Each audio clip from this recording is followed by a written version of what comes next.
Genesis chapter 39, verses 14 and 15. So let's have that read. Sister Korhaniak, can you read that for us, please?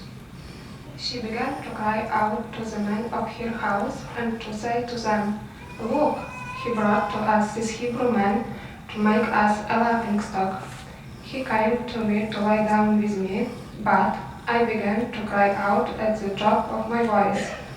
Then as soon as he heard me raising my voice and screaming, he left his garment beside me and fled outside." Thank you. Excellent reading. Appreciate that. So now the question in this is, in what way did Joseph's situation go from bad to worse? So Sister Wojciechowski, please. When Potiphar heard the accusation that Joseph tried to rape his wife, he had Joseph thrown into prison. And the Hebrew word for prison could mean cistern or pit, which suggested that the surroundings was dark. And at Psalms 105 and 18, it also indicated that for a time, Joseph's feet were bound in fetters and his neck was put into irons.